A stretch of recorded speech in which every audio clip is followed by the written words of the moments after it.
dicapai. Contohnya, ketika seseorang punya harapan yang besar untuk bisa menggapai cita-citanya, maka ada usaha agar cita-citanya yang sudah dicita-citakan sejak kecil itu bisa tercapai. Maka dia akan berusaha bagaimana caranya supaya cita-cita itu tercapai. Namun sayangnya ada banyak orang yang ketika masih kecil ditanya oleh orang lain atau oleh orang tuanya, cita-citamu jadi apa? Cita-citanya itu biasanya besar.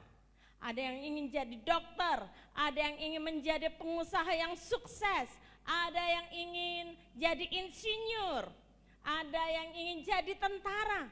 Tetapi sayangnya itu hanya menjadi sekedar keinginan dan tidak dijadikan sebagai satu ambisi yang baik, yang positif agar bisa tercapai cita-citanya.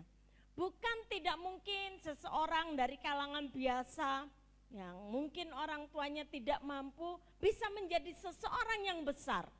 Ada banyak kesaksian anaknya tukang becak bisa jadi dokter. Ada anaknya tukang kayu bisa jadi presiden kita. Ya, Bapak Jokowi. Kenapa? Ada keinginan yang besar.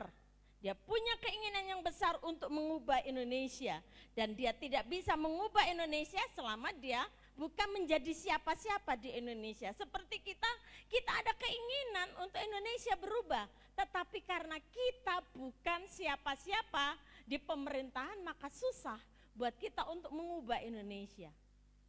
Jadi seseorang harus punya ambisi. Kenapa? Kalau enggak punya ambisi itu enggak ada tujuan hidup. Seperti anak sekolah, tujuannya sekolah apa enggak tahu ya, disuruh mamaku sekolah ya sekolah. Tapi dia enggak tahu tujuannya dia bersekolah itu apa. Ya, saya bersyukur kepada Tuhan, sekalipun dulu sepertinya mungkin orang menganggap cita-cita saya ini hanya ikut-ikutan, tetapi saya bersyukur kepada Tuhan, pada akhirnya saya bisa menggapai cita-cita saya untuk menjadi seorang hamba Tuhan yang bisa terbang sana terbang sini. Dari 73 orang yang masuk di sekolah teologi bersama-sama dengan saya, di situ ada insinyur 2, sudah insinyur tapi pengen jadi hamba Tuhan, ada panggilan untuk melayani Tuhan, masuk di situ. Ada yang sudah pelayaran keliling dunia, tetapi karena panggilan Tuhan masuk di situ. Hari pertama datang ke kampus 73 orang. Tetapi baru 3 hari dan mulai diumumkan akan ada ospek, merotoli satu persatu. Sampai pada akhirnya begitu lulus, hanya tinggal 43 orang yang lulus. Itu pun bukan yang datang sejak awal, termasuk ada yang transfer dari sekolah teologi di Ambon atau Medan transfer. Jadi paling tidak dari yang masuk bersama-sama dengan saya sekitar 35 orang saja. Kemana yang lain?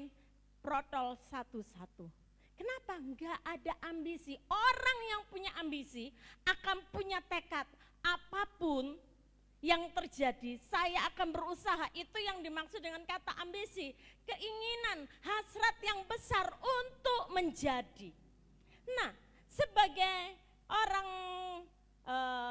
Kristen, kita juga harus memiliki ambisi itu. Tetapi bukan hanya sekedar ambisi yang kuat untuk meraih kesuksesan kita, untuk meraih keberhasilan, untuk meraih cita-cita. Tetapi kita sebagai orang percaya harus memiliki ambisi juga, keinginan yang besar untuk meraih kebenaran yang sejati yang akan mengantar kita kepada tujuan akhir hidup kita, yaitu kemuliaan kekal.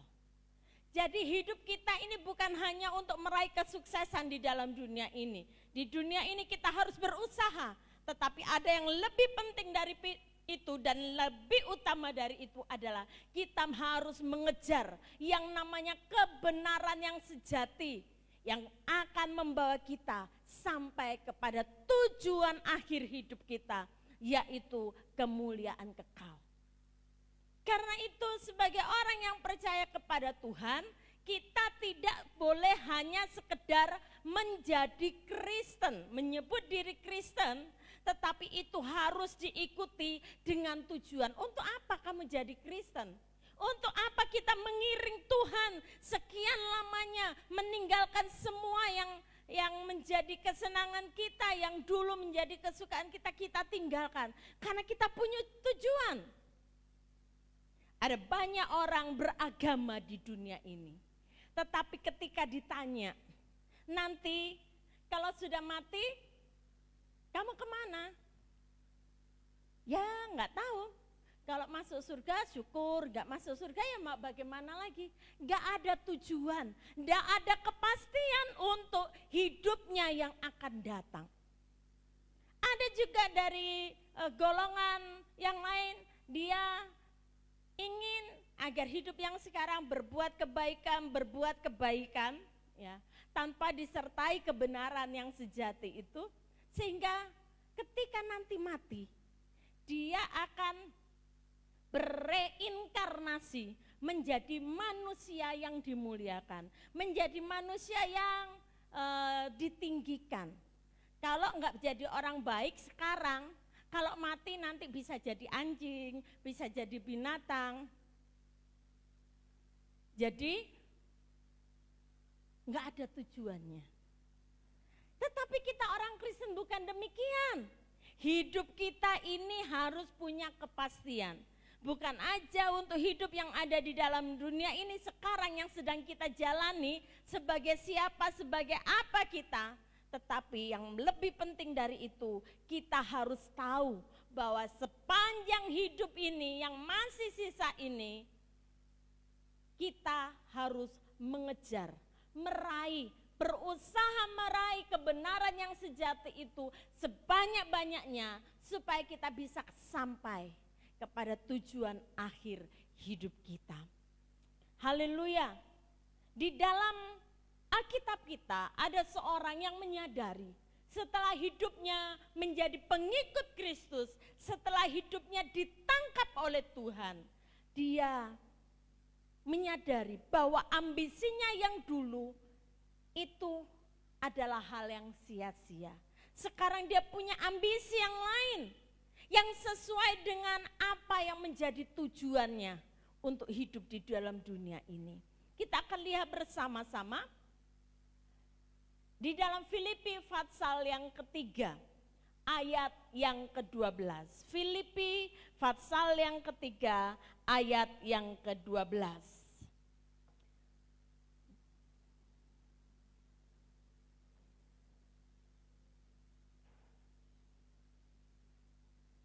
Maksud saya ayat yang ke-10.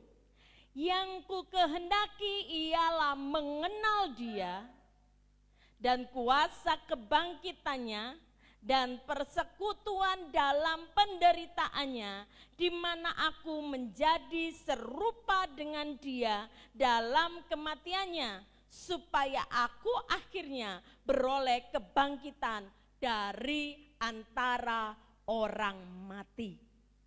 Ini adalah bukan sekedar keinginan.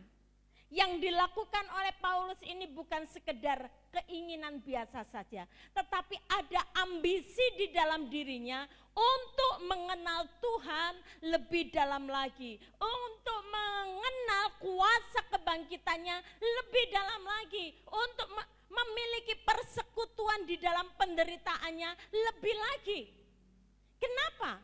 Karena Rasul Paulus ini ketika menuliskan surat kepada jemaat Tuhan yang ada di Filipi, bukan hanya baru 1 atau 2 tahun mengenal Tuhan.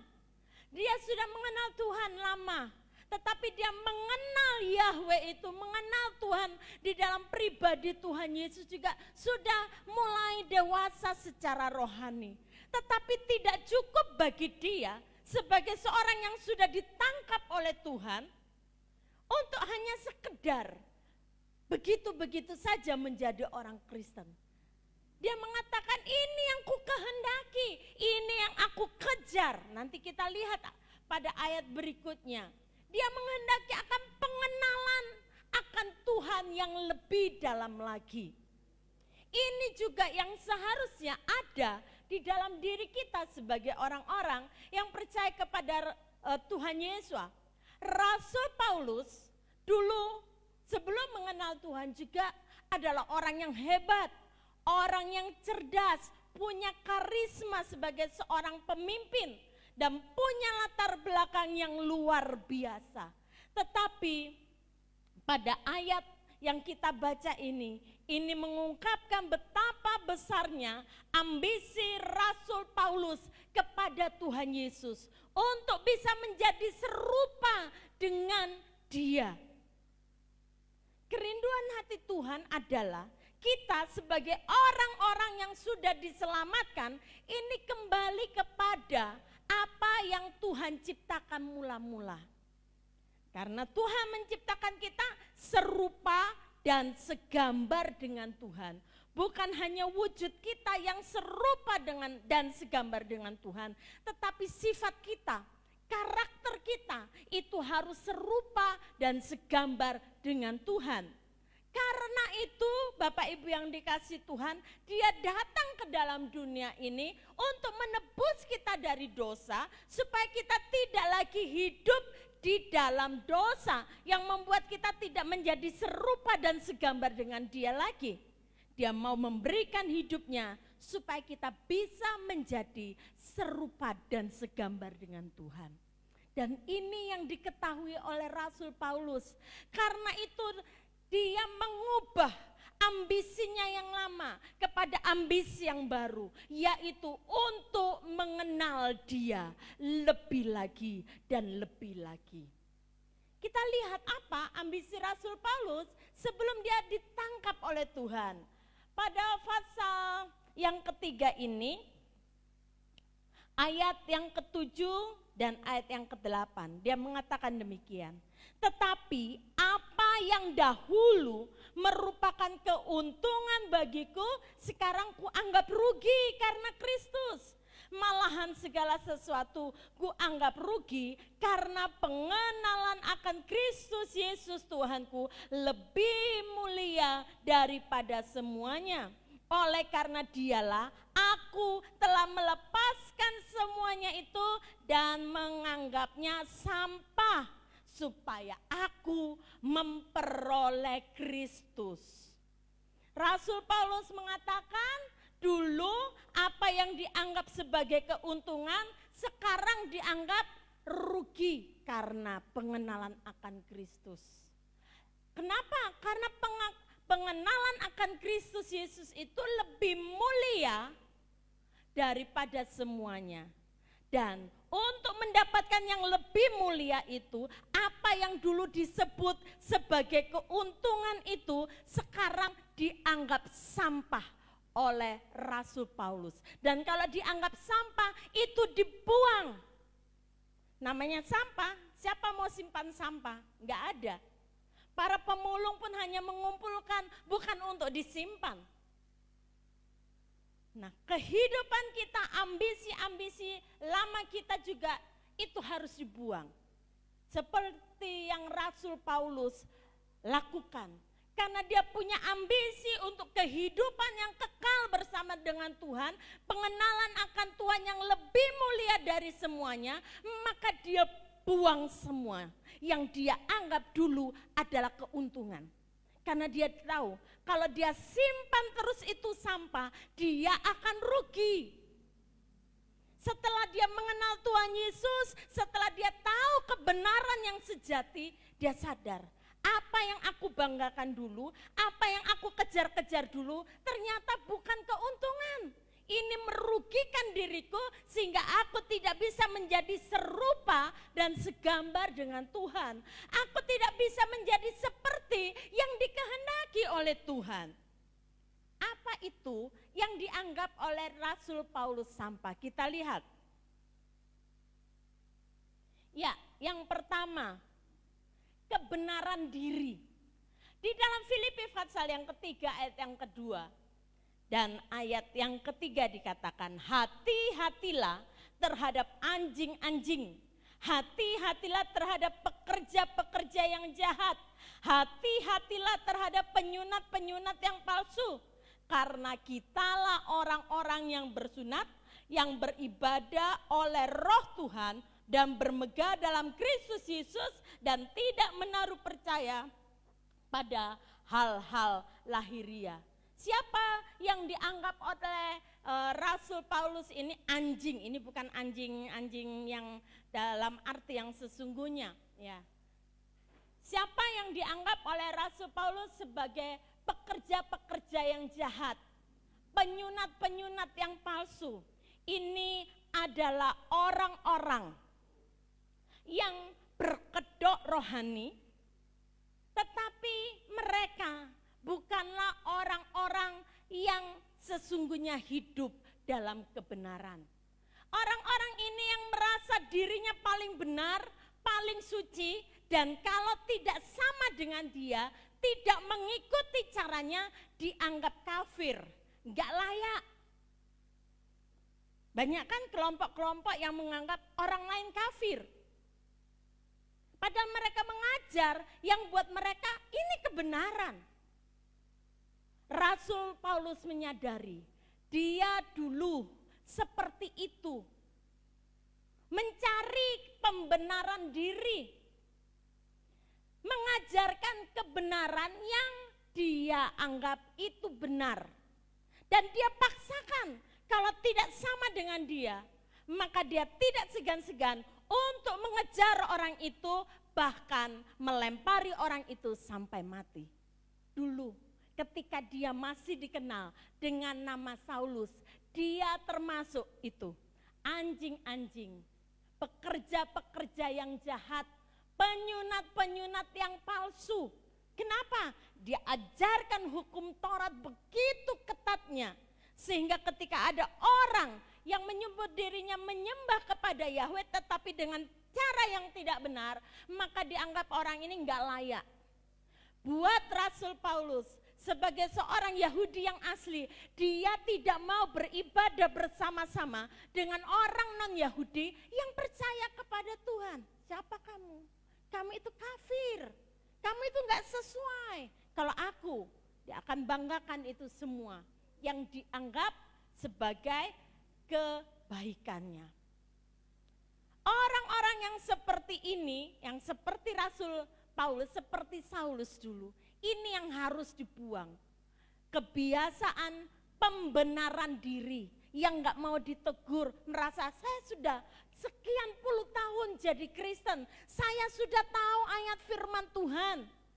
Kalau didatangin, dikunjungin karena sudah lama tidak ke gereja, ngomong baru 1-2 kata, dia malah ngajar, oh iya saya tahu ini ayatnya di sini, sudah tahu. Tetapi kalau tidak melakukan, itu sama saja dengan bohong. Sudah tahu kebenaran firman Tuhan, kenapa tidak melangkahkan kaki untuk beribadah setiap hari Minggu? Hafal ayat ini, kutip ini. Kalau berdoa juga bahkan Tuhan dikasih tahu ayatnya, Tuhan terdapat di dalam Alkitab ini, ayat ini. Dikasih tahu sama Tuhan. Tetapi tidak hidup dalam kebenaran. Merasa, oh saya kan sudah jadi orang Kristen. Sejak dari dalam kandungan saya Kristen. Orang bapak ibu saya menikah secara Kristen kok. Maka saya ini hamil, waktu mama saya hamil, saya ini sudah Kristen. Ini yang dibangga-banggakan. Dulu saya begini, saya melayani Tuhan ke sana, saya ikut melayani di sana. Tetapi kalau di dalam dirinya tidak ada kebenaran yang sejati, yaitu seperti yang dikehendaki oleh Tuhan, melakukan seperti yang diinginkan oleh Tuhan, maka dirinya adalah sekedar pembenaran diri. Itu yang Rasul Paulus lakukan dulu ketika dia dipanggil dengan nama Saulus. Dan dia sadar itu. Karena itu dia mengatakan hati-hati. Karena di luar sana masih banyak anjing-anjing. Orang-orang yang najis, karena anjing itu dianggap sebagai binatang yang najis, ya. Maka Rasul Paulus menggunakan istilah itu. Anjing-anjing. Hati-hati terhadap orang-orang yang sepertinya melayani Tuhan, tetapi mereka adalah pelayan-pelayan yang jahat. Tuhan Yesus juga pernah berkata di dalam Matius, nanti kita akan baca. Ada orang tidak bisa masuk surga, tetapi dia juga menjadi penghalang orang lain untuk masuk ke surga. Menjadi batu sandungan. Berikutnya, Rasul Paulus sadar itu sehingga dia buang sampah-sampah seperti itu. Nah, gereja Tuhan, kita harus membuang sampah kebenaran diri sendiri. Karena firman Tuhan mengatakan kebenaran manusia itu seperti kain larah, seperti kain kotor di hadapan Tuhan. Sebaik-baiknya manusia yang kita kenal dia baik, dia tidak pernah melakukan kejahatan. Kalau dia tidak mengenal Tuhan Yesus dan menerima Tuhan Yesus sebagai satu-satunya Tuhan dan Juru Selamat di dalam pribadinya, kebaikannya, kebenarannya itu seperti kain gombal. Seperti kain larah, kain yang kotor yang gak akan pernah dipungut oleh orang lain. Karena gak ada gunanya. Nah, gereja harus menjadi gereja yang menyatakan kasih Tuhan. Gereja yang memberkati, gereja yang melayani, bukan gereja yang menghakimi. Yang mengatakan, kamu salah, kamu gak layak. Kamu masih merokok, kamu gak layak. Kamu dulu itu adalah pengguna, kamu gak layak. Kalau gereja Tuhan dihadirkan oleh Tuhan di tengah-tengah dunia ini hanya tugasnya menghakimi, maka gereja Tuhan tidak akan bisa memenangkan jiwa. Karena itu saya di tahun yang lalu saya mengajak gereja Tuhan untuk kembali membuka hati selebar-lebarnya. Untuk siapa? Untuk saudara-saudara Tuhan Yesus yang hina, yang terlupakan, yang dipenjara, yang dianggap tidak layak. Ini yang harus kita layani. Ini yang harus menerima kasih Tuhan melalui kehidupan kita. Tetapi kalau kita lihat orang baru bertobat, kamu belum layak. Kalau kita hanya begini-begini saja, orang itu tidak akan bisa dimenangkan buat Tuhan. Nanti kita akan lihat 2 minggu lalu saya sudah berikan contoh kepada kaum muda. Orang-orang yang sebetulnya hatinya mau mengikut Tuhan, tetapi karena kehidupan gereja yang masih melakukan itu, pembenaran diri, ada ambisi kebenaran diri, maka orang-orang ini keluar dan tidak mau menjadi orang Kristen, bahkan mereka menjadi orang yang sangat-sangat jauh dari Tuhan. Nah, sepanjang zaman gereja yang menganggap dirinya lebih baik, lebih benar, lebih suci, lebih kudus, tidak bisa bersentuhan dengan dunia gelap, ini akan menjadi gereja yang menjadi penghambat bagi pelayanan dan penginjilan. Selama kita masih menyimpan itu ambisi kebenaran diri, kita nggak akan bisa memenangkan orang lain untuk dibawa dan diselamatkan. Kita lihat. Ya, ada yang kenal ini? Anak-anak yang sekolah pasti kenal ini. Siapa? Mahasiswa-mahasiswi? Siapa dia? Dia adalah Mahatma Gandhi, seorang pemimpin besar di India. Dia pernah berkata demikian dalam sebuah acara karena diundang dalam sebuah seminar Kristen. Dia berbicara dan mengatakan di tengah-tengah seminar yang dia sampaikan, seandainya kekristenan hanyalah khotbah di bukit yang disampaikan oleh Tuhan Yesus, maka katanya saya telah menjadi Kristen. Tetapi karena hidup orang-orang Kristenlah, maka saya tidak mau menjadi Kristen.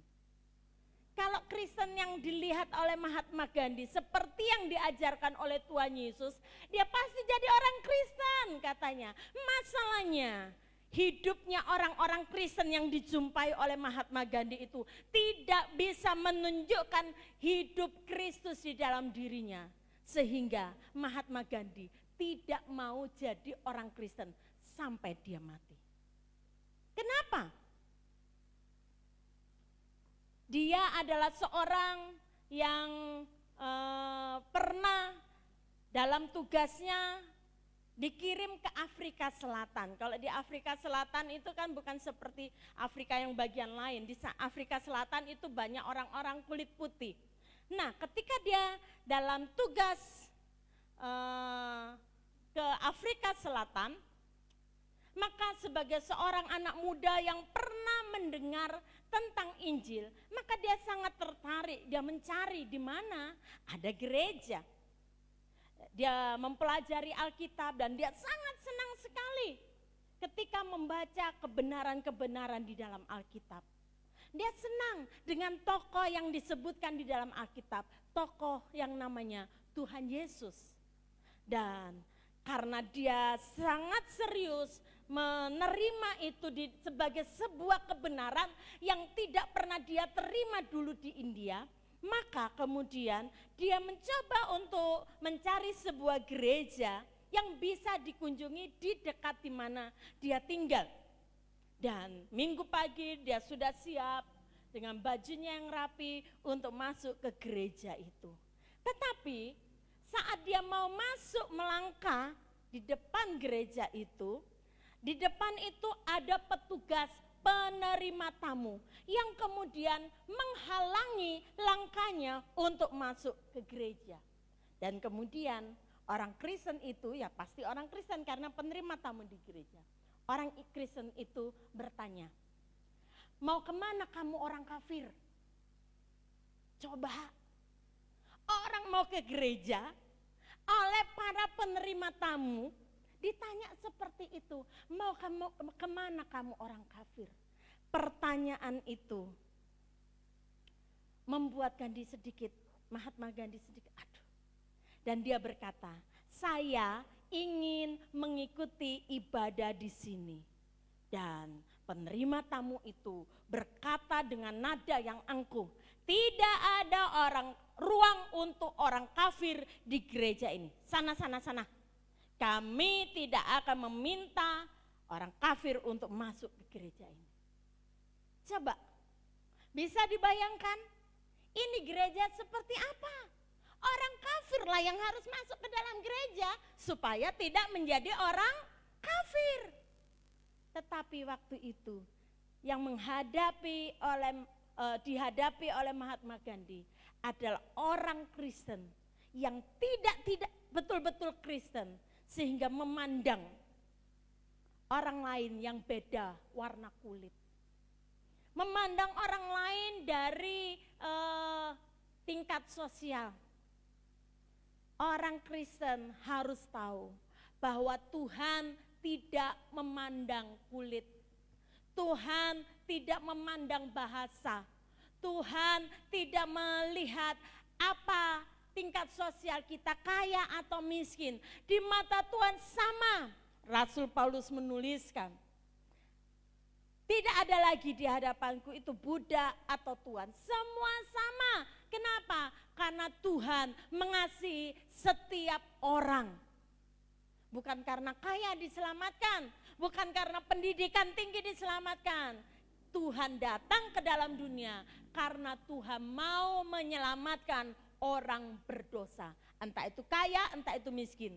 Entah itu berpendidikan atau tidak berpendidikan. Entah dia tuan atau dia hamba atau budak. Tidak. Tetapi ini yang membuat Mahatma Gandhi tidak mau melangkah lagi ke gereja dan tidak pernah mau menjadi orang Kristen. Dia berkata, saya suka Tuhanmu. Saya senang dengan Tuhan Yesus. Tapi saya tidak senang dengan cara-cara orang Kristen yang tidak menunjukkan kasih Yesus di dalamnya. Berikutnya, ada seorang yang bernama Friedrich Nietzsche.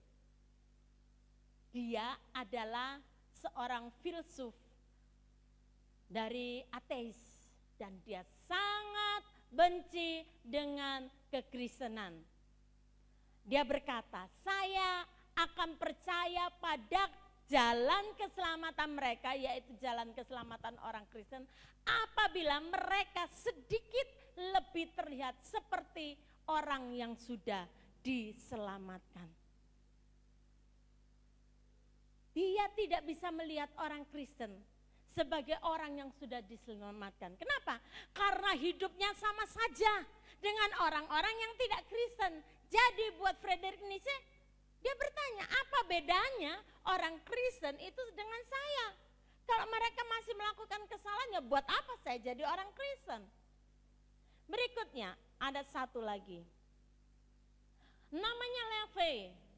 Dia melihat ada banyak orang Kristen yang hidupnya munafik dan terus hidup di dalam dosa, kenajisan. Kenapa? Karena pada hari Minggu orang-orang Kristen ini terlihat sebagai orang-orang yang suci, orang-orang yang kudus, tetapi mereka tetap hidup dalam kenajisan. Dia kenal, loh orang ini kan kemarin ketemu aku di sana sedang melakukan ini. Dan pada akhirnya Lave keluar dari gereja dan dia mendirikan gereja, tapi gereja setan yang menyembah kepada setan. Kenapa? Karena ada orang-orang Kristen yang masih menggunakan ambisi pembenaran diri, sehingga ada orang-orang yang tersandung oleh kehidupan kekristenan. Dan Rasul Paulus paham itu. Dia sadar. Kenapa ada banyak orang yang membenci kepada agama Yahudi? Karena mereka, tindakan mereka yang tidak benar, tidak sesuai dengan hukum Taurat. Hukum Taurat mengatakan jangan membunuh, tetapi demi membenarkan dirinya, maka dianggap orang-orang yang mengikut Yesus ini berarti sudah menodai namanya Yahweh, sehingga mereka lempar batu, mereka tangkap, mereka bunuh. Hidupnya sudah gak sesuai lagi dengan hukum Taurat. Apakah itu gak berdosa? Kan demi membela Yahweh, tetap berdosa. Kenapa? Karena yang dilakukannya tidak sesuai dengan kehendak Tuhan. Karena itu Rasul Paulus katakan, hati-hati terhadap orang-orang yang seperti ini. Gereja Tuhan harus bertobat. Kalau kita masih melihat orang lain, enggak layak lah ini. Kok aku duduk di sebelahnya orang ini ya? Kan beda kasta. Beda tingkat sosialnya, kok di sini sih orang ini? Harusnya kan dia duduk di belakang aja. Yang di depan ini kan golongan orang suci. Saya tidak pernah mengajar jemaat Tuhan yang di depan ini orang-orang suci, enggak. Semua boleh. Tetapi yang berani duduk dulu di sebelah saya itu cuma saudara Sansan. Yang lain enggak berani. Hanya Sansan yang berani duduk dekat saya. Kenapa? Kenapa yang lain gak berani duduk di depan? Gak ada perbedaan di antara kita. Di hadapan Tuhan semua sama. Gak ada tempat yang dipisahkan, ini yang paling lama ke gereja, yang pelayan di sini. Itu dibuat supaya cepat aja naik ke sini. Bukan dibedakan, oh ini kursinya pelayan Tuhan, suci, kudus, enggak. Ayo gereja Tuhan berubah. Rasul Paulus buang itu semua. Berikutnya, di dalam Matius 23 ayat yang ke-13 katakan, celakalah kamu hai ahli-ahli Taurat dan orang-orang Farisi, hai kamu orang-orang munafik, karena kamu menutup pintu-pintu kerajaan surga di depan orang. Sebab kamu sendiri tidak masuk, maksudnya masuk dalam kerajaan surga, dan kamu merintangi mereka yang berusaha untuk masuk dalam kerajaan surga. Jangan sampai hidup kita sebagai orang Kristen menjadi batu sandungan, bahkan jadi penghalang bagi orang lain untuk masuk. Izinkan orang lain datang untuk mengenal siapa Tuhan yang kita sembah. Bagaimanapun keadaannya. Sekalipun mungkin dari segi sosial yang berbeda. Gereja kita, saya bersyukur, gereja kita berasal dari semua kalangan. Dan tidak ada yang membedakan. Terus kita pertahankan seperti ini. Buka hati kita dan kita akan buka pintu gereja kita juga buat siapa saja yang mau mengenal Tuhan Yesus. Yang mau menyerahkan hidup kepada keselamatan yang Tuhan berikan. Jadi sampah yang pertama itu adalah pembenaran diri. Sampah yang kedua yang dibuang oleh Rasul Paulus adalah sampah kebanggaan diri. Berikutnya. Ya, di dalam Filipi 3 ayat yang kelima dan ayat yang keenam dikatakan tentang kegiatan aku penganiaya jemaat, tentang kebenaran dalam mentaati hukum Taurat aku tidak bercacat. Tetapi ayat yang kelima, disunat pada hari ke-8 dari bangsa Israel, dari suku Benyamin, orang Ibrani asli. Tentang pendirian terhadap hukum Taurat, aku orang Farisi. Tentang kegiatan aku penganiaya jemaat. Tentang kebenaran dalam mentaati hukum Taurat, aku tidak bercacat. Ini dulu merupakan kebanggaannya Rasul Paulus. Ini ambisinya. Orang gak bisa dekat dia dengan sembarangan. Dia adalah muridnya guru besar Gamaliel. Sebuah kebanggaan buat dia. Gak bisa semua orang bergaul dengan dia. Dan dia adalah salah satu pemimpin dari orang-orang Farisi, dari para ahli Taurat yang ada pada saat itu. Semuanya itu dulu adalah kebanggaan orang-orang Yahudi, termasuk di dalamnya Rasul Paulus. Tetapi ketika Rasul Paulus sudah ditangkap Tuhan, dia tahu apa yang dia dulu banggakan ini gak ada apa-apanya dibandingkan yang mulia, yaitu kebenaran sejati di dalam Kristus Yesus Tuhan. Maka dia katakan, aku buang semua karena ini sampah, aku mau buang semua. Kebanggaan diri adalah sesuatu hal yang bisa membuat kita lupa akan Tuhan. Yang bisa membuat kita lupa bahwa kalau kita berikutnya bisa meraih kesuksesan, bisa menjadi orang kaya, diberkati, dan punya prestasi yang luar biasa, itu karena kita meraihnya sendiri.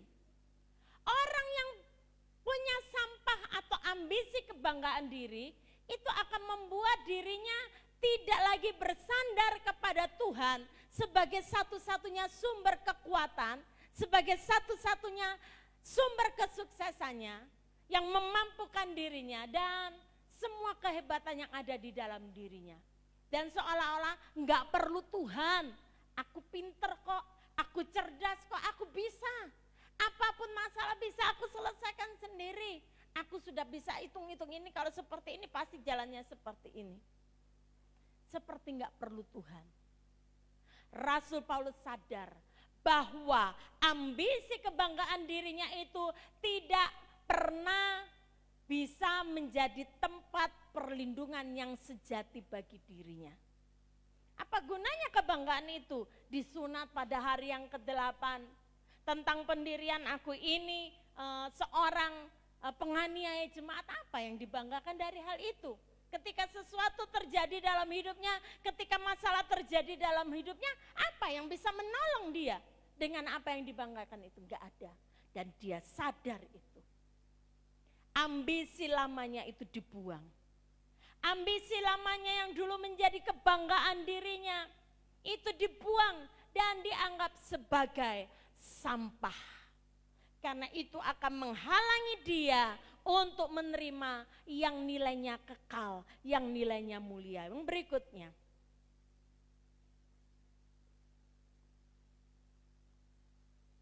Sampah yang ketiga yaitu ambisi kepentingan diri. Dalam Filipi pasal yang kedua ayat yang ke-21 dikatakan, sebab semuanya mencari kepentingannya sendiri, bukan kepentingan Kristus Yesus.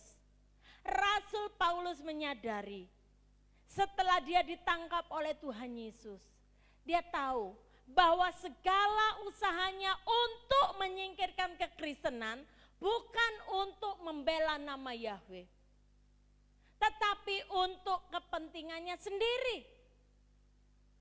Karena buktinya kalau dia membela kebenaran Yahweh, dia tidak akan mungkin melakukan segala sesuatu yang di luar hukum Taurat. Tetapi yang dilakukan adalah di luar hukum Taurat. Hukum Taurat mengatakan jangan membunuh, tetapi dia lakukan itu pembunuhan. Dan salah satu yang dibunuh dia adalah Stefanus, dirajam sampai mati. Bajunya Stefanus diletakkan di bawah kakinya Paulus, dan dia dengan Saulus, dan dia dengan bangga mengatakan, wah, sudah satu lagi. Kalau ini saja bisa, yang lain bisa. Dan di mana dia ditangkap oleh Tuhan Yesus? Ketika dia dalam perjalanan ke Damaskus untuk menangkap, mengejar orang-orang Kristen. Kalau tidak kedapat ya masuk penjara, dan kalau melawan bunuh. Dia sadar itu bukan untuk kepentingan Yahweh, tetapi untuk kepentingannya sendiri. Karena dia bisa mendapatkan kedudukan, dia mendapatkan kehormatan ketika dia melakukan penganiayaan jemaat. Ada kebanggaan, pulang ketemu dengan para imam di bait Tuhan. Sudah sekian orang Kristen. Itu yang dia banggakan dulu.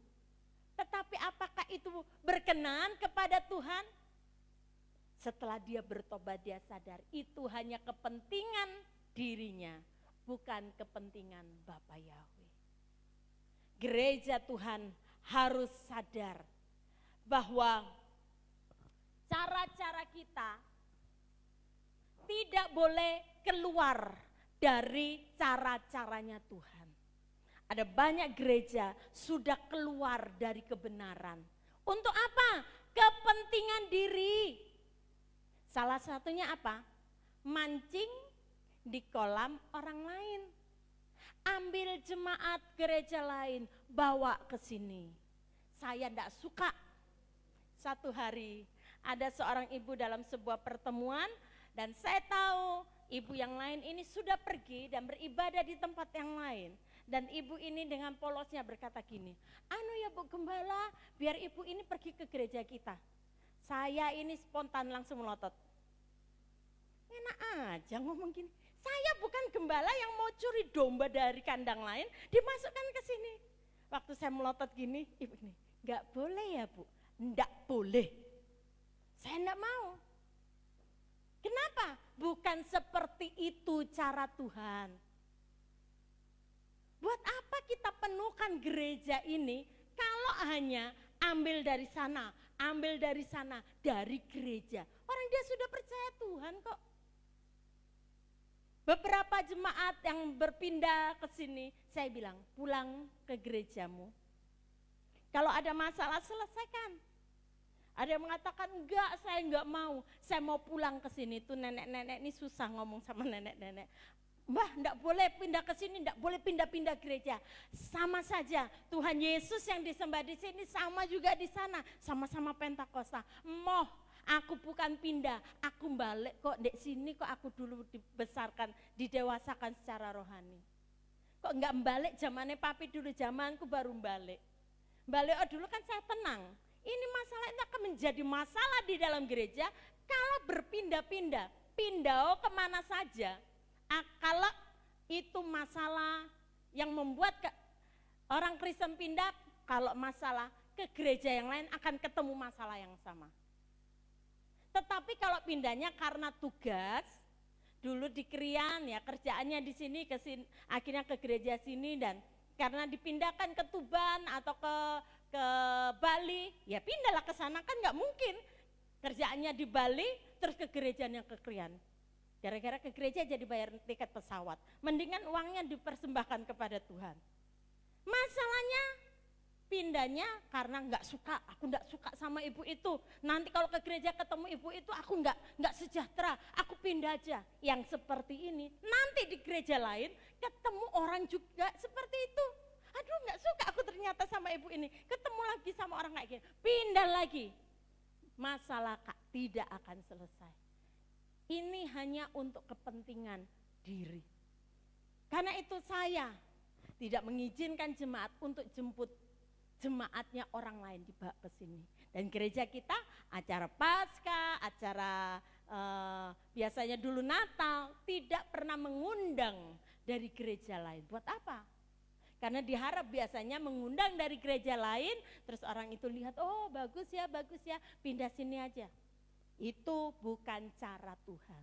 Tuhan bukan disenangkan, yang disenangkan itu adalah ambisi diri supaya gereja penuh. Kiranya Tuhan menolong kita, gereja kita bertumbuh bukan dari orang-orang yang pindah, tetapi dari orang-orang yang kita menangkan. Amin. Karena itu kita harus buang sampah-sampah kehidupan kita supaya ada banyak orang-orang yang kita anggap kafir, yang kita anggap enggak layak, yang kita anggap enggak percuma lah, pergi ke gereja juga enggak ngerti apa-apa. Ini yang harus kita bawa. Bukan kita yang menilai ini layak atau tidak, dia ngerti atau enggak. Bukan kita. Yang penting kita bawa dia untuk percaya kepada Tuhan. Masalah selanjutnya itu urusannya sama Tuhan dan dia yang melakukannya. Ada kan di antara kita dulu yang kita anggap ya sering, saya aja kaget ketika saya khotbah ketawa di belakang keras-keras. Saya sampai lihat. Ada kan? Tetapi kita harus tetap menerima dia. Siapapun dia adalah orang yang dikasihi oleh Tuhan. Amin. Gereja kita harus terbuka. Jangan untuk kepentingan diri, tetapi kita mau melihat orang itu penting untuk diselamatkan. Dia penting untuk mengenal Tuhan. Dia penting untuk mengenal siapa juru selamat pribadinya. Itu bukan supaya gereja kita jemaatnya banyak, supaya gereja kita penuh, akhirnya bikin lagi satu kali ibadah lagi di tengah dari antara jam 6 sampai jam 8, nanti kita bikin jam sekian sampai jam sekian. Bukan itu tujuannya. Kita harus punya tujuan nanti yang terakhir kita akan lihat. Ya, lalu bagaimana cara Rasul Paulus meraih ambisinya, yaitu mengenal Tuhan lebih lagi. Di dalam Filipi pasal yang ketiga, ayat yang ke-12 dikatakan, bukan seolah-olah aku telah memperoleh hal itu atau telah sempurna, melainkan aku mengejarnya. Kalau aku dapat juga menangkapnya, karena aku pun telah ditangkap oleh Kristus Yesus. Saudara-saudara, aku sendiri tidak menganggap bahwa aku telah menangkapnya, tetapi ini yang kulakukan. Aku melupakan apa yang telah di belakangku dan mengarahkan diri kepada apa yang di hadapanku dan berlari-lari kepada tujuan untuk memperoleh hadiah, yaitu panggilan surgawi dari Tuhan dalam Kristus Yesus. Yang dilakukan oleh Rasul Paulus untuk meraih ambisinya tadi, yaitu mengenal Tuhan lebih lagi di dalam kehidupannya. Yang pertama yang dia lakukan tadi kita sudah pelajari. Aku melupakan apa yang telah di belakangku. Yang dulu jadi kebanggaan, yang dulu jadi ambisinya, ambisi yang salah itu dia buang, dia lupakan semua. Dan yang kedua adalah fokus kepada Tuhan. Mengarahkan diri kepada apa yang di hadapanku, yaitu kepada tujuan Tuhan menyelamatkan kita. Kita tidak boleh hanya membebani hati kita ini dengan ambisi-ambisi dunia. Ingin sukses, ingin kaya, ingin berhasil. Kita tidak boleh membebani hidup kita hanya untuk hal-hal yang demikian, sehingga kita melupakan tujuan yang sebenarnya. Untuk apa kita diciptakan? Untuk apa kita diselamatkan? Ini yang harus menjadi dasar bagi kehidupan dan kekuatan kita. Kalau kita tahu untuk apa aku diciptakan, yaitu untuk memuliakan Tuhan. Untuk apa aku diselamatkan? Untuk kita dikembalikan kepada tujuan Tuhan menciptakan kita. Serupa dan segambar dengan Tuhan. Supaya satu saat nanti ketika kita sudah menjadi serupa dan segambar dengan Tuhan, Tuhan jemput kita, disediakan surga yang mulia buat kita. Harus fokus. Memang selama kita masih ada di dalam dunia ini, kita masih harus bekerja. Kita masih harus belajar, yang masih sekolah, yang masih kuliah. Kita harus melakukan kegiatan kita sehari-hari sebagai seorang istri. Tetapi bukan berarti kita hanya fokus kerja, fokus kuliah, fokus dengan rumah tangga. Tetapi kita juga harus fokus kepada tujuan akhir hidup kita.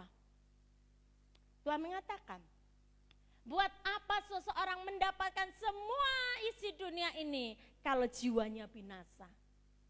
Kita meraih gelar sebanyak-banyaknya. Di depan ada, di belakang ada. Kalau kita nggak hidup dalam kebenaran, nggak selamat juga jiwa kita. Sekalipun ada banyak embel-embelnya. Titel kita tidak mempengaruhi hubungan kita nanti, itu tidak bisa jadi tiket kita masuk surga. Saya nggak bisa katakan nanti kepada Tuhan, Tuhan, saya ini sarjana teologi ya, saya ini MPDK, nggak bisa. Itu hanya menolong saya untuk saya melayani di atas dunia ini. Tetapi untuk sampai ke surga nanti, ini ada kehidupan yang harus kita kerjakan. Berusaha mengenal dia lebih dalam lagi, mencari kebenaran yang sejati, dan menerima itu sebagai satu kebenaran yang mengubahkan seluruh hidupku. Jadi fokus. Bukan hanya kepada pekerjaan, bukan hanya cari uang, bukan hanya cari ilmu, bukan hanya bagaimana supaya rumah tanggaku ini ayam tentrem, bukan hanya itu. Tetapi bagaimana kita fokus, diri kita, pasangan hidup kita, anak-anak kita semuanya diselamatkan dan hidup dalam kebenaran. Karena itu sekalipun kita hidup di masa-masa yang sulit, kemarin suami saya menyampaikan kepada anak-anak kaum muda, pada masa itu Rasul Paulus sudah memberitakan kepada Timotius, ini adalah masa-masa yang sulit, masa itu loh, hari-hari yang terakhir, masa-masa yang sukar, itu masa itu. 2000 tahun yang lalu sudah dibilang hari-hari terakhir ada masa yang sukar. Apalagi sekarang. 2000 tahun lebih setelah Paulus mengatakannya kepada Timotius. Ini masa yang sangat sulit. Kalau kita tidak fokus kepada kebenaran, maka kita akan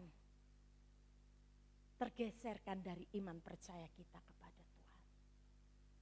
Karena itu mari kita fokus. Rasul Paulus, dia belum mengenal Tuhan, dia tahu, tetapi dia mau lagi mengenal Tuhan dan kebenarannya. Seperti yang kita sudah baca tadi di depan, aku mau mengenal dia. Kita lihat lagi di dalam ayat yang ke-12, ayat yang ke-10. Yang ku kehendaki ialah mengenal dia dan kuasa kebangkitannya dan persekutuan dengan penderitaannya, di mana aku menjadi serupa dengan dia dalam kematiannya. Kalau kita lihat, kayaknya dibalik ya oleh Rasul Paulus. Mengenal Tuhan melalui kebangkitannya, kemudian dalam penderitaannya, kemudian dalam kematiannya. Kenapa harus dibalik? Rasul Paulus mau mengenal kuasa kebangkitan Tuhan, dan dia rasakan betul-betul dalam kehidupannya bagaimana Tuhan bangkit dari kematian dan ada kuasa yang bekerja dalam juga kehidupan orang-orang yang percaya kepada Tuhan.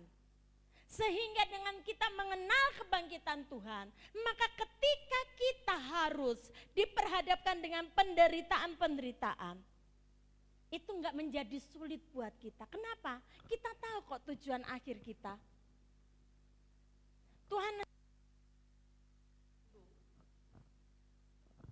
Tuhan harus lewati itu, kematian, penderitaan, baru kebangkitan.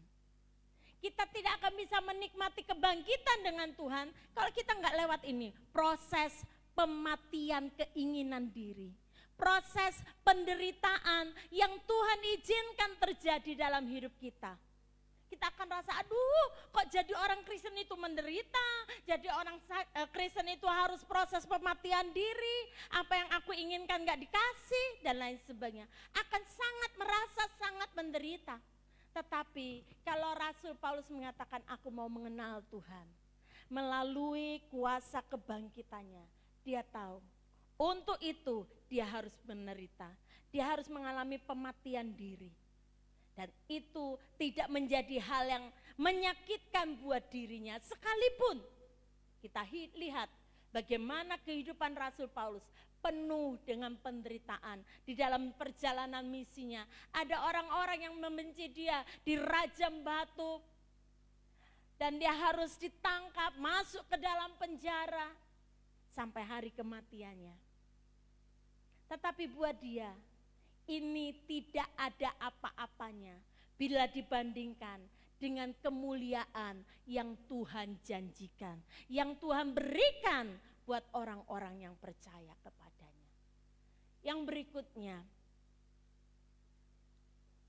yaitu berjuang untuk hidup yang akan datang. Rasul Paulus mengatakan untuk mendapatkan itu, maka dia berkata, aku berlari-lari pada tujuan untuk memperoleh hadiah, yaitu panggilan surgawi dari Tuhan dalam Kristus Yesus. Rasul Paulus sadar dia mengalami ketertinggalan dibandingkan dengan Rasul Petrus, dibandingkan dengan Rasul Yohanes, dengan rasul-rasul yang lain. Kenapa? Dia baru mengenal siapa Tuhan Yesus. Untuk itu enggak dia tenang-tenang, yang penting aku sudah kenal Tuhan Yesus, aku sudah diselamatkan, sudah cukup. Tidak. Dia berkata, aku berlari-lari kepada tujuan. Ada perjuangan untuk meraih tujuan akhir itu. Untuk itu dia rela harus mengalami apapun yang terjadi dalam hidupnya. Dia terus berjuang sampai pada akhirnya dia berkata, mahkota kehidupan sudah tersedia. Aku sudah menyelesaikan pertandinganku. Dan mahkota itu, mahkota kemenangan itu sudah tersedia. Dia sebagai seorang yang begitu dekat dengan Tuhan, dia tahu kapan waktunya. Dan dia katakan ini saatnya sudah segera tiba. Dan mahkota sudah tersedia. Sekalipun nanti aku harus dipenggal kepalaku, aku akan segera menerima mahkota kemuliaan yang Tuhan sudah sediakan bagiku.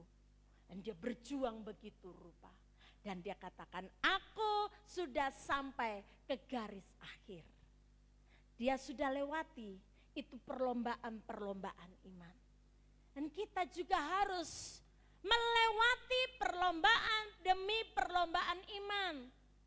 Karena itu kita harus melewati persoalan demi persoalan. Gak ada mahkota bagi orang yang gak ikut lomba, betul? Ada seorang ibu yang karena anaknya menangis, namanya anak TK. Ketika ada perlombaan, gak menang anaknya. Dan ketika saat diumumkan ini yang menang, dipanggil temannya dapat piala. Nangis anaknya. Pokoknya aku mau piala, pokoknya aku mau punya piala. Dan mamanya bilang, kamu kan gak juara, kamu kan gak menang. Pokoknya aku mau punya piala. Daripada nangis, mamanya pergi ke toko, kalau di sini ada toko Semeru dulu ya, ada itu piala kecil-kecil dijual, dibelikan, dikasihkan, nah piala. Senang anak kecil ini. Kenapa? Karena dia nggak tahu apa maksudnya piala itu. Tetapi buat orang lain kalau dipajang, ini piala siapa? Menang apa enggak? Cuman dibeli gitu. Ada kebanggaan enggak? Enggak ada. Enggak akan ada mahkota kalau enggak ada penderitaan seperti yang dialami Tuhan Yesus. Enggak akan ada hadiah kalau enggak lewat perlombaan-perlombaan. Kalau kita mau menerima mahkota itu, kalau kita mau menerima panggilan surgawi dari Tuhan, maka kita harus siap untuk mengikuti pertandingan iman. Rasanya tidak menyenangkan, tetapi kita harus terus berlomba, harus terus berjuang. Jangan menyerah di tengah jalan, aduh capek, sudahlah berhenti, gak jadi ikut lomba, balik kucing. Gak akan bisa sampai ke sana. Tetapi kalau kita mau sampai ke sana, kepada panggilan surgawi, kepada mahkota kemuliaan yang Tuhan sediakan, kita harus berjuang.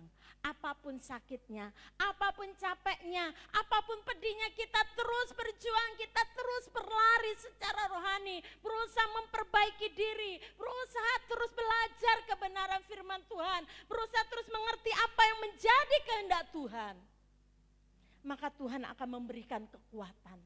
Tuhan akan memberikan pertolongan sehingga kita diberikan kekuatan untuk terus bertanding dalam pertandingan iman sampai kita tiba di garis akhir, di garis finish. Dan kita akan mendengar Tuhan berkata, sabatlah engkau hai hambaku yang baik dan setia, masuklah dalam kebahagiaan Tuhanmu. Saya yakin kita semua rindu untuk sampai ke sana. Karena itu kita harus miliki ambisi yang sejati dalam hidup kita. Bukan sekedar kejar kesuksesan, tetapi yang ada di dunia ini. Tetapi kita harus kejar kesuksesan iman kita sampai kita masuk ke surga mulia. Harus punya itu. Jangan hanya mau cukup saya jadi orang Kristen, yang penting tertulis di KTP saya Kristen. Supaya nanti ketika saya mati tersedia kuburan Kristen. Agak sulit buat hamba-hamba Tuhan sebetulnya. Disuruh ke gereja, percaya Tuhan, datang hari Minggu sebagai orang Kristen, ya hari Minggu ibadah. Susahnya luar biasa. Giliran sudah gak bisa ambekan, keluarganya bingung. Tolonglah dikubur. Loh jemaatnya siapa coba? Nanti susah juga ditolak, dibilang orang Kristen tidak punya kasih. Diwalek-walek jadinya. Akhirnya ya sudah dilayani.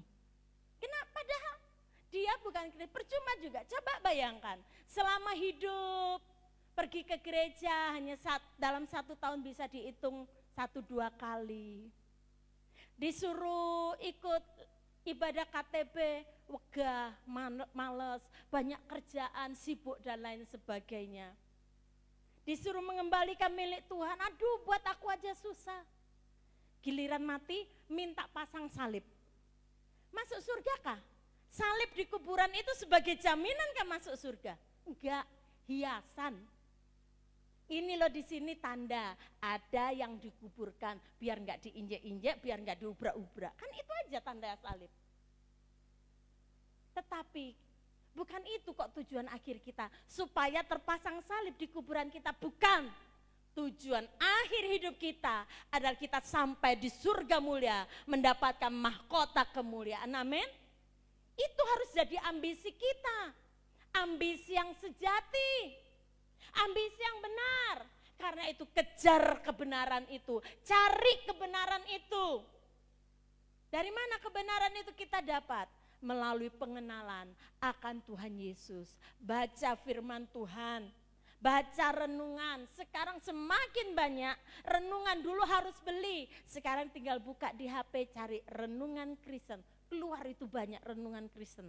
Hari itu aja ada banyak pendeta-pendeta yang keluarkan renungan Kristen. Dari sini juga ada secangkir harapan. Belajar.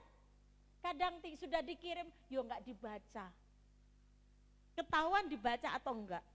Baru dikirim sudah amin. Loh, cepetin ya, padahal pagi-pagi saya tuh ngirim. Tiba-tiba masuk amin. Belum dibaca, belum didengar, sudah amin. Coba, ayo Bapak Ibu, sama-sama kita berjuang untuk kehidupan yang kekal. Saya mau kita semua nanti saat Tuhan Yesus datang kedua kali, sangkakala surga berbunyi, dadat, kita semua dengar dan kita semua boleh terangkat bertemu dengan Tuhan di awan-awan yang permai. Karena itu miliki ambisi yang sejati, berjuang sedemikian rupa, raih keselamatan itu. Bukan hanya tenang-tenang, oh pandemi kok, disarankan ibadah di rumah. Kalau ibadah di rumah, karena bisa dilihat ketika kami siaran ini seperti saat ini di siaran, itu kelihatan siapa yang nonton, siapa yang ibadah itu kelihatan. Kadang muncul di awal terus hilang. Yang penting sudah setor muka gitu kalau orang kerja. Checklist, terus pergi entah kemana. Kayak gitu ternyata sudah masuk di gereja. Setorting, lihat, habis gitu ngilang. Gak ada. Ayo Bapak Ibu, ini bukan waktunya untuk kita main-main. Ini waktunya kita berjuang. Selama masih ada kesempatan, ayo berjuang sungguh-sungguh. Jangan ada yang main-main lagi. Karena tujuan hidup kita bukan hanya supaya kita bisa makan, bukan supaya kita bisa kaya, bukan supaya anak-anak bisa sekolah tinggi. Itu semua memang perlu. Tetapi lebih dari itu adalah hidup kekal bersama-sama dengan Dia. Mari Bapak Ibu, izinkan Tuhan kerjakan hati kita. Dan izinkan hidup kita menerima kebenarannya setiap hari, setiap saat. Mari pemain musik, song leader, singer, kita akan bersama-sama memujikan pujian. Untuk membawa kita masuk dalam doa.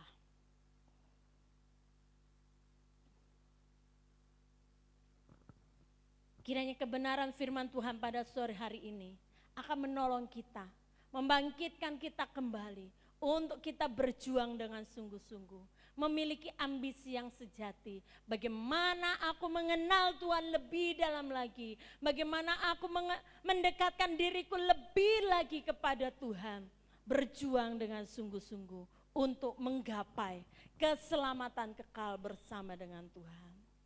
Bila ku buka mataku dan lihat wajah-Mu, ku terkagum.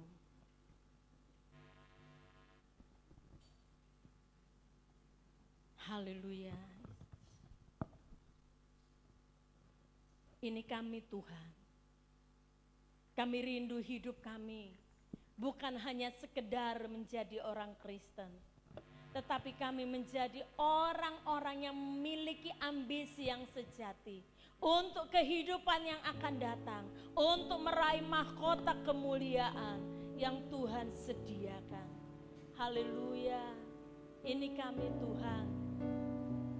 Tolong kami Bapa. Haleluya. Terima kasih.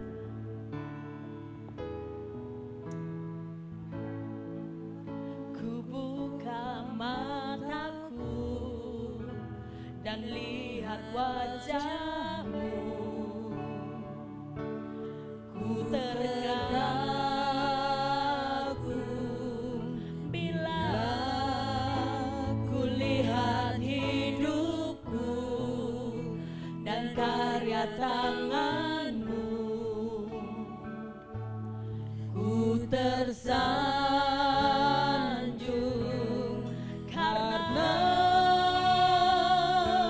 semua yang baik dalam hidupku. Itulah karya-Mu. Kau beri kesempatan yang baru dan ku ingin mengenal-Mu Tuhan lebih dalam dari semua yang ku kenal. Tiada kasih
Tuhan masih beri kesempatan buat kita. Dia mau kita mengenal Dia lebih lagi. Dia sudah tunjukkan karya kasih-Nya buat kita. Kenallah Dia lebih dalam. Tidak cukup buat kita mengenal Tuhan lebih dalam kalau hanya datang 2 jam dalam 1 minggu. Tetapi setiap hari, mari kita belajar kebenaran yang sejati itu. Kita dengan penuh kerinduan mengejar apa yang belum kita temukan di dalam kebenaran firman Tuhan. Pelajari setiap firman Tuhan. Dekatkan diri dengan Tuhan melalui jam-jam doa kita. Biar ini menjadi ambisi kita. Karena kita tahu kita bukan hanya untuk hidup di dalam dunia ini, tetapi ada tujuan akhir yang lebih mulia, yaitu hidup bersama dengan Tuhan kekal selamanya. Menerima mahkota kemuliaan, mendengar panggilan surgawi saat Tuhan Yesus datang yang kedua kali. Ini adalah kesempatan. Mari selama masih ada kesempatan, kenali Dia lebih dalam lagi. Dalam kuasa kebangkitannya, bersekutu di dalam penderitaan yang harus kita jalani. Haleluya. Terima kasih untuk kesempatan ini Bapak. Kami mau mengenal Engkau lebih dalam lagi. Dan ku ingin mengenal-Mu Tuhan lebih dalam dari semua yang ku kenal. Tiada kasih yang melebihimu. Ku ada untuk menjadi penyembahmu. Dan ku ingin mengenal-Mu Tuhan lebih dalam dari semua yang ku kenal. Tiada kasih yang melebihimu.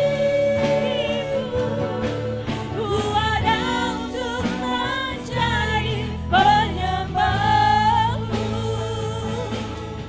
Ku ada untuk menjadi penyembahmu. Ku ada untuk menjadi penyembahmu. Haleluya. Haleluya. Ini kami Tuhan. Haleluya. Haleluya. Kami bersyukur buat kesempatan yang Kau beri. Kami rindu mengenal-Mu Tuhan, mengenal lebih lagi, mengenal lebih lagi Tuhan. Haleluya. Bapak, kami sungguh bersyukur Tuhan masih terus memberikan kesempatan buat kami untuk meraih keselamatan yang Tuhan berikan. Kalau sepertinya apa yang dikatakan oleh pendeta-pendeta dahulu, sebelum tahun 2000 Tuhan sudah datang. Kalau melihat kepada tahun-tahun yang sudah diajarkan, kalau sampai saat ini di tahun 2021 Tuhan juga belum datang.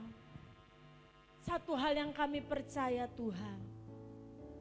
Tuhan tidak lupa dengan janji-Mu. Namun ini adalah kesempatan yang Tuhan berikan buat kami. Supaya jangan ada seorang pun di antara kami yang tertinggal. Manakala Tuhan Yesus datang menjemput gereja-Mu. Tuhan, kalau selama ini kami hanya memiliki ambisi-ambisi dunia, kami mau merubah Tuhan. Kami mau belajar seperti Rasul Paulus. melupakan ambisi-ambisi lama kami. Dan kami mengarahkan ambisi kami kepada ambisi yang sejati, kepada kebenaran yang sejati, supaya setiap kami boleh sampai kepada tujuan akhir hidup kami, yaitu bertemu dengan Tuhan. Masuk ke dalam surga mulia, tempat yang Tuhan sudah sediakan buat orang-orang yang setia kepada Tuhan sampai akhir. Karena itu Tuhan, kami sadar kami masih banyak belum mengenal Engkau. Kami masih sering bersungut-sungut ketika ujian harus kami hadapi, ketika masalah persoalan terjadi. Padahal Tuhan sedang mendidik kami untuk mengenal Engkau lebih lagi. Karena itu Tuhan, melalui kebenaran firman Tuhan pada sore hari ini kami diingatkan, kami harus terus mengejar ketertinggalan kami. Kami harus berfokus kepada Tuhan. Kami harus terus berlari kepada tujuan akhir kami, sampai kami tiba di garis finish dan kami boleh bertemu dengan Tuhan. Terima kasih Bapak, ini hidup kami, tolong setiap kami Tuhan, untuk kami boleh menyediakan waktu kami untuk belajar lebih dalam tentang Engkau, mengenal Engkau melalui peristiwa-peristiwa yang Tuhan izinkan terjadi dalam hidup kami. Kami bersyukur kepadamu di dalam nama Tuhan Yesus. Haleluya. Amin.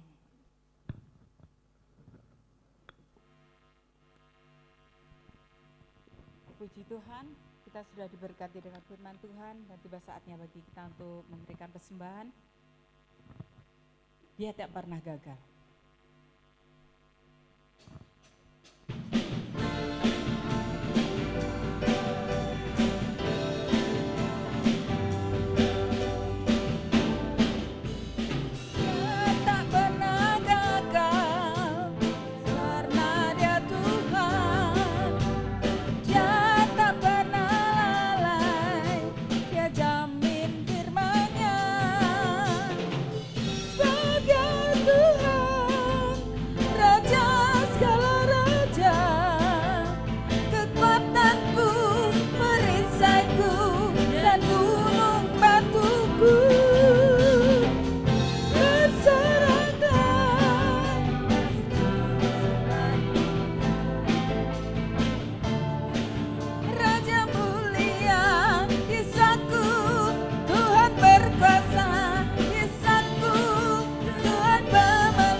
Kita akan mendengarkan pengumuman, mari kita perhatikan bersama.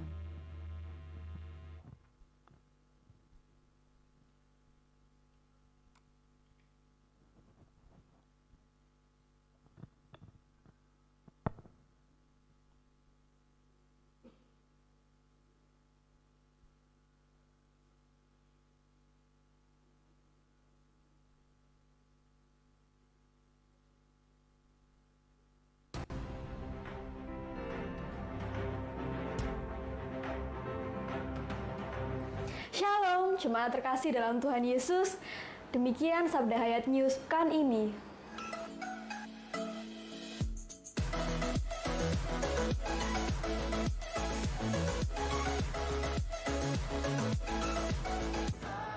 Ibadah Raya Minggu pagi 7 Februari 2021 pada pukul 6 pagi dan ibadah Raya Minggu sore pada pukul 4 sore. Ibadah disertai dengan perjamuan suci. Berikut untuk petugas perjamuan suci.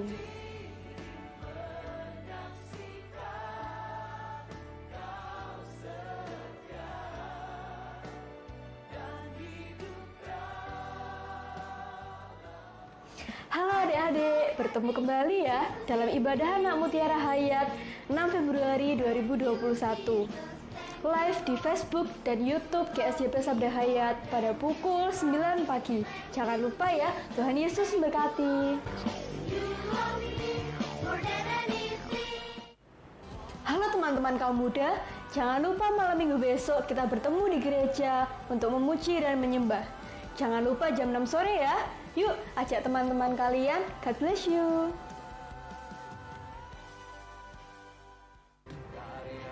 Kami mengucapkan selamat datang bagi jemaat yang baru pertama kali hadir. Selamat bergabung, selamat beribadah bersama-sama dengan keluarga Sabda Hayat. Tuhan Yesus memberkati.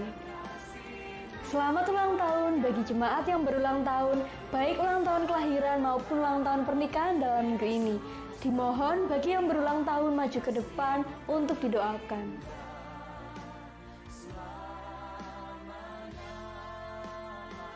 Dukung channel gereja dengan cara like, comment, subscribe, dan share. Dan jangan lupa aktifkan lonceng notifikasi agar tidak ketinggalan program-program dari gereja. Kami menghimbau jemaat untuk tidak meninggalkan sampah di dalam gereja. Mari kita jaga kebersihan gereja bersama-sama. Demikian Sabda Hayat News pekan ini. Kiranya Tuhan Yesus menyertai saudara sekalian. Tetap jaga kesehatan, jangan lupa selalu pakai masker, cuci tangan setiap saat. Tuhan Yesus memberkati.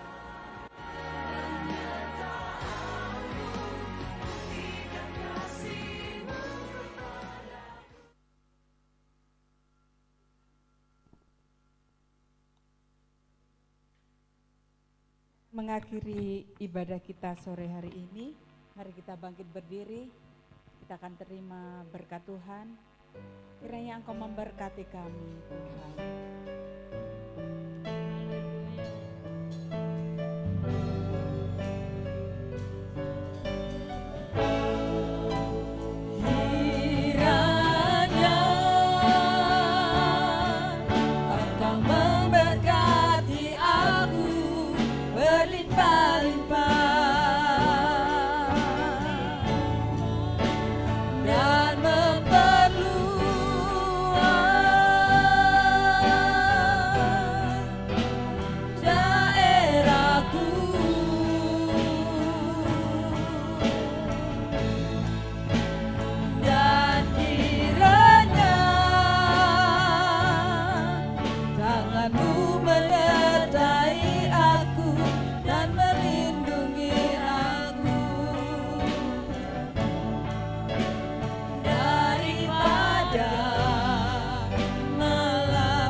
Engkau memberkati seluruh umat-Mu Tuhan.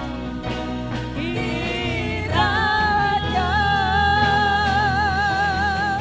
Engkau memberkati aku melimpah-limpah dan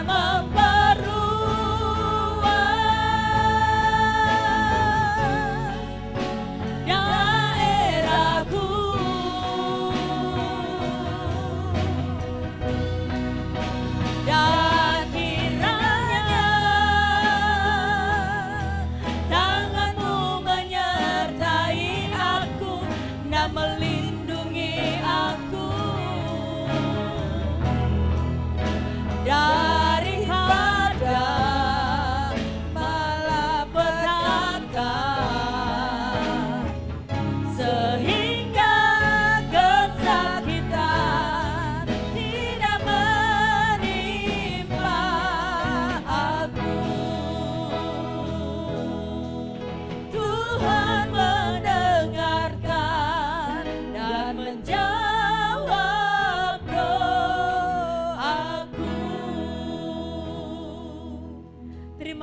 kasih Tuhan untuk lawatan-Mu, untuk hadirat-Mu yang kami boleh rasakan pada sore hari ini. Terima kasih untuk kebenaran firman-Mu Bapa. Terima kasih untuk para pelayan Tuhan yang dengan setia melakukan tugas dan tanggung jawabnya. Kami percaya kesetiaan mereka diperhitungkan oleh Tuhan. Demikian bersyukur untuk seluruh sidang jemaat-Mu yang sudah hadir pada sore hari ini. Mereka mendahulukan Engkau lebih dari semua kepentingan mereka. Tuhan, kami percaya janji-janji-Mu akan digenapi di dalam kehidupan mereka. Bapak, kami bawa seluruh jemaat Tuhan ke dalam tangan-Mu. Kiranya Tuhan akan terus menolong dalam situasi yang tidak menentu. Kami mau mempertetapkan hati kami. Kami tetap mengimani bahwa ada tanda darah Yesus di atas kami. Sehingga, oh Tuhan, segala sakit penyakit, segala yang jahat, itu akan dihalaukan di dalam nama Tuhan Yesus. Terima kasih Bapa, kami bersyukur kepadamu untuk Indonesia. Kami mohonkan anugerah Tuhan dinyatakan untuk negeri kami Tuhan. Supaya negeri kami boleh melihat ada pertolongan Tuhan, ada mujizat Tuhan dinyatakan. Haleluya, dan kami rindu Tuhan, melalui kehidupan kami gerejamu, ada semakin banyak jiwa yang dimenangkan bagi kerajaan-Mu Tuhan. Supaya mereka boleh diselamatkan, supaya mereka boleh menikmati kehidupan yang kekal bersama dengan Tuhan. Terima kasih Bapa. Di akhir ibadah ini Tuhan, hamba-Mu berdoa, kalau sebentar saudara-saudaraku akan pulang ke rumah mereka masing-masing. Ya Tuhan menyertai, melindungi. Jauhkanlah mereka dari yang jahat, dari mara bahaya, dari segala celaka. Sehingga mereka boleh tiba di rumah masing-masing dengan selamat, tidak kekurangan sesuatu apapun. Dan sepanjang minggu ke depan, tangan kasih Tuhan akan terus menjaga, melindungi, membentengi. Memberkati mereka di dalam pekerjaan, di dalam studi mereka, di dalam pergumulan mereka akan menemukan jawaban dan jalan keluar. Terpujilah nama-Mu Bapa. Haleluya. Dan hamba-Mu berdoa memohon, kiranya kasih karunia Bapa Yahweh, cinta kasih Tuhan Yesus Hamasia, serta persekutuan yang manis dengan Roh Kudus akan terus menyertai langkah-langkah hidup kami Tuhan. Mulai hari ini sampai Tuhan Yesus datang yang kedua kali menjemput kami di awan-awan yang permai. Dengan penuh syukur hamba-Mu memohonkan doa berkat ini di dalam nama Tuhan Yesus. Haleluya. Amin. Tuhan memberkati. Shalom Bapak Ibu Saudara, untuk dimohon tidak meninggalkan tempat terlebih dahulu karena ada berkat Tuhan yang boleh dinikmati pada sore hari ini. Terima kasih, Tuhan Yesus memberkati.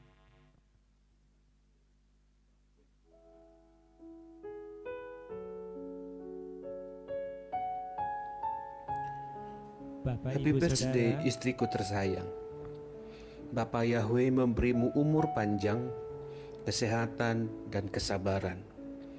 Aku sangat bersyukur pada Tuhan yang memberikanku anugerah untuk memilikimu. Cintamu, pengorbananmu, ketulusanmu, kesabaranmu adalah kekuatan cintaku padamu, istriku tersayang. Maafkan aku belum menjadi suami yang sempurna bagimu. Ada begitu banyak kekuranganku, tetapi engkau menerimaku apa adanya. Aku sangat mencintaimu, istriku tersayang. I love you full. Selamat ulang tahun, Tante Febe, Ibu Gembala kami di GSCP Sabda Hayat Krian. Kiranya umur panjang ada di tangan kananmu dan kekayaan serta hormat ada di tangan kirimu. Dan kiranya Tuhan semakin menambahkan hikmat dan kebijaksanaannya dalam melayani Tuhan bersama Om Eben, Bapak Gembala, dalam membawa jemaat agar hidup semakin berkenan di hadapan Tuhan. Terutama kami, Raja Wali Mudamu, biarlah kami meneladani untuk tetap setia dalam mengiring Tuhan. Terima kasih untuk kasih yang telah diberikan kepada kami jemaat-Mu. Kiranya Tuhan Yesus memberkati Ibu Gembala dan juga Bapak Gembala beserta keluarga, dan juga memberkati seluruh pelayanannya, serta memberkati keluarga besar GSCP Sabda Hayat Krian. Shalom. Shalom. Kami mengucapkan selamat ulang tahun kepada gembala kami tercinta, Ibu Pendeta Febe Widianti. Panjang umur, sehat selalu. Semakin sabar, penuh hikmat, memiliki hati seorang gembala yang baik untuk mengembalakan jemaat Tuhan. Tuhan Yesus memberkati. Keluarga Yudi Kristanto mengucapkan selamat ulang tahun Tante Febe, semakin diberkati untuk menjadi berkah. God bless you. God bless you. Happy birthday untuk Ibu Gembala Tante Fe. Panjang umur, sehat selalu. Tuhan Yesus memberkati. Yeay!